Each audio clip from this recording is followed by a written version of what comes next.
Thanks a lot, Jay, and thanks a lot everyone for coming along. As Jay said, I'm Nick Appleyard, CEO of TriStar Gold, and hopefully in this 10 minutes I can give you a pretty good overview of what we're doing and what we've achieved over the last few years and where we're going to go over the next couple of years.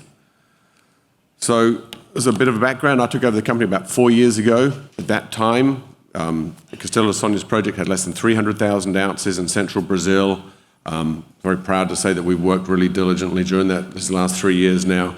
We've grown that less than 300,000 ounces to 1.3 million ounces inferred, 700,000 ounces of indicated, and we've got PEA with great economics, and we're now fully funded into our feasibility study. So it's been a really good period of growth for us while we've been very under the radar, heads down and working. You can see our board of directors management there, some probably well-known names to some of you. So the story is how we achieved this over the last few years through a tough market. So we're very proud to say we've had great support from some big institutions like US Global, RBC, Gold 2000, and our insiders and our own money. It's this group of people who have put money into this over the last 3 years now and moved this project forward and allow us to grow the resources by a factor of 8, bring in great investors like Royal Gold and have the project really ready to go. You can see there, and I think this is what makes this interesting right now with this gold market coming up. The institutions have been there, the insiders have been there, and we've had no focus whatsoever on retail over the last few years. And it's just now that we're starting to sort of put our heads up. Okay, we've de-risked this project, we've moved it forward a long way. It looks like it's going to be a very significant mine, and now it's time we get out and start telling the story. So the project is called Castelo de Sonhos, which means Castle of Dreams. It's a large land package in central Brazil. It's very, very similar geologically and in every other way to Tarkwa, which is a goldfield mine in Ghana, and Jacobina, which is a Yamana mine in Brazil, both very profitable operating mines. What that means to us from a practical sense is it's really simple. Our feasibility study we're doing now, we're drilling 200 holes roughly. Deepest of them is 120 meters. We're just scratching the surface on this project. The mineralization, as I said, comes to surface over a total of 19 kilometers. We're focusing on about 6 of that for now. It's going to be very simple open pit mining. This is the first project I've worked on in my life where it's fresh rock and I have not seen a grain of sulfide on site. So it's sand, quartz cobbles, gold, a little bit of magnetite, no mercury, no other metals, no arsenic. And that all leads into a simple project to build, simple project to permit, and a simple project to operate. And as a mine developer operator over the last 20 years, that simplicity has a lot of value. The other thing that's really nice right now, as I said, we're developing a feasibility study on about 6 kilometers of the 19 Ks of outcrop we have. There's a lot of untouched upside that we haven't even looked at yet. So as I said, we got the resources up to the 1.3 million ounces of inferred, 700,000 indicated by mid last year. We stopped doing the step-out drilling. We decided to move on to a PEA so we can get some economics out and look at what this project really might look like in the future. And as we published them in November last year, and as you can see from the slide, there's some exceptional numbers there. Running at $1,250 gold, we had a post-tax IRR 43%, post-tax NPV 264 million, and I think more importantly, all-in sustaining costs well under $700 an ounce. And those are exceptional economics at $1,250 gold. We ran sensitivities up to 1,400. I don't personally believe in running them too far from where the studies were done because everything changes, but you can see at $1,400 gold, it just gets even better. Payback is well less than 2 years, and the initial capex isn't too much either.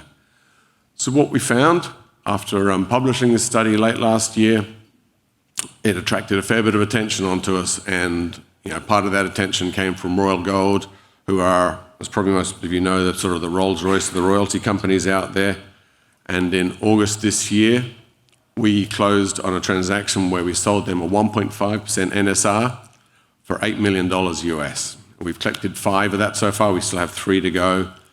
The requirements they've asked of us for that is that we do a feasibility study on what we call Esperanza South, which you can see is just the southern limb of the deposit. And again, I want to keep pointing this out. We're doing a feasibility study now on just, I'm not sure, maybe 25% of the outcrop we have.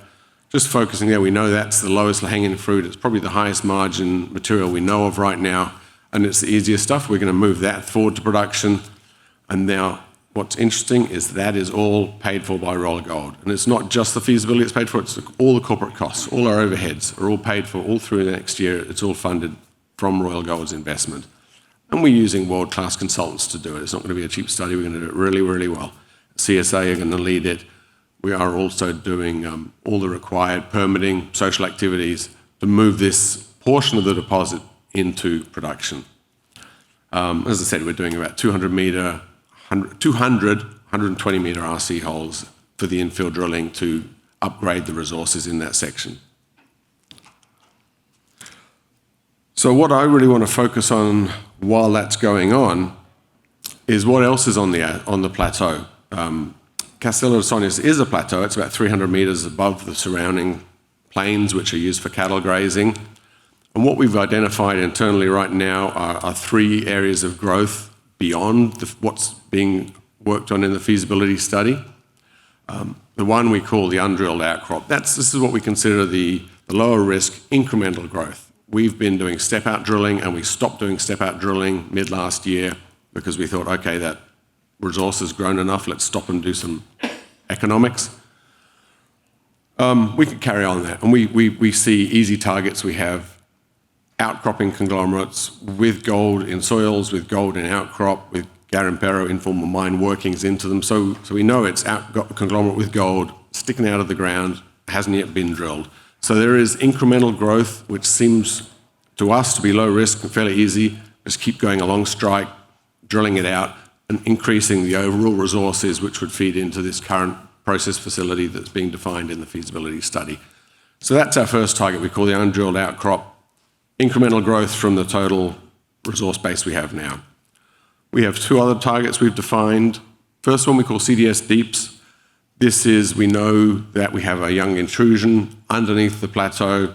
It's remobilized the gold along the contact front, reconcentrated it in places. This is more of a conceptual target. We know that the gold gets remobilized. We know it gets concentrated. We've hit it in a couple of places. The grade is much higher than the grades we see in the original paleoplacer gold. But we don't really know the size. All we know is that that intrusion, where it interacts with the conglomerate, is at least 2 to 3 kilometres square. So, well, 9 square kilometres, I guess you'd say. It's a big target, a big area.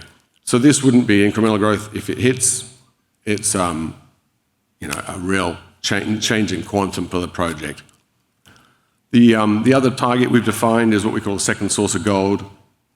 Very unimaginative name. The deposit was discovered by Barrick in the 1990s, and as I said, it was a plateau about 300 metres above the cattle grazing plains.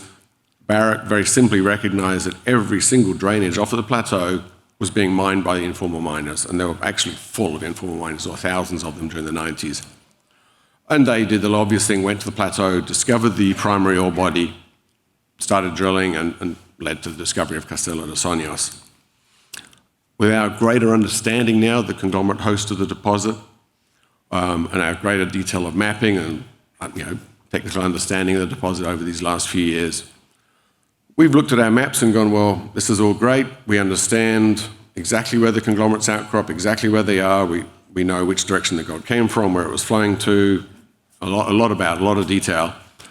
And when we looked at our maps, we realized that there's probably 1/4 of the deposit where the drainage coming off, as every other drainage, they've all been mined multiple times by the informals, in Brazil called garimpos. The first ones come through with handheld equipment, the second ones come through with excavators, and they rework the drainages multiple times. But there's about 1/4 of the drainages which don't drain from the conglomerates. And literally, it's as simple as that. We've got about 1/4 of the drainages do not drain from the conglomerates. They've had gold in them. We've got gold geochemistry from them, and we don't know where that gold's come from.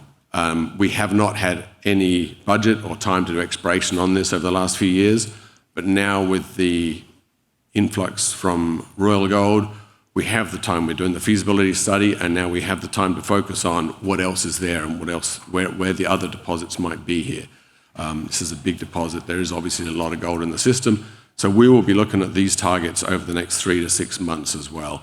So, we really want this idea of feasibility study moving forward, something real, something advancing towards mining, and yet still new discoveries coming from the upside on this, what is a very, very new deposit. It was really only 4 years ago that we recognized what it was, understood the system, understood how it worked, and going from there to now, it's been a very rapid process in a hard market.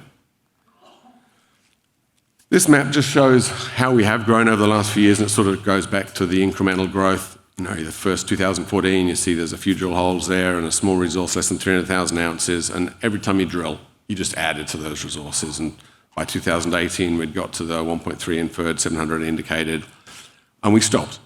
There's a lot more that can be done. That's just to show that incremental growth is still there, still available to go.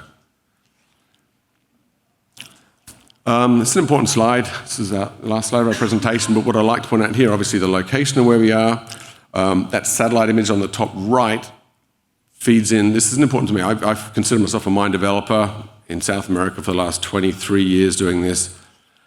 What you can see there, the green outline is the Castelo de Sonhos plateau. Just off to the left-hand side of the image is Highway 163. So you've got a sealed highway, which is a major transportation corridor through the middle of our state.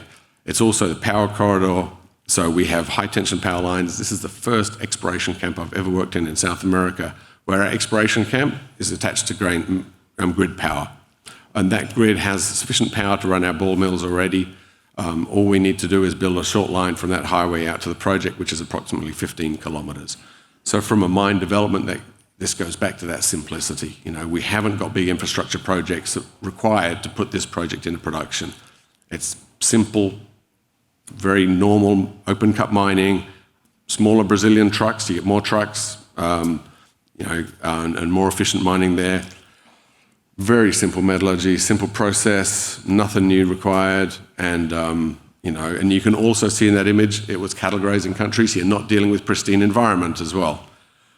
So that also helps in permitting and feeds back to that simplicity. I mean, that's the word I just use all the time on this project. It's simple and the economics look sensational.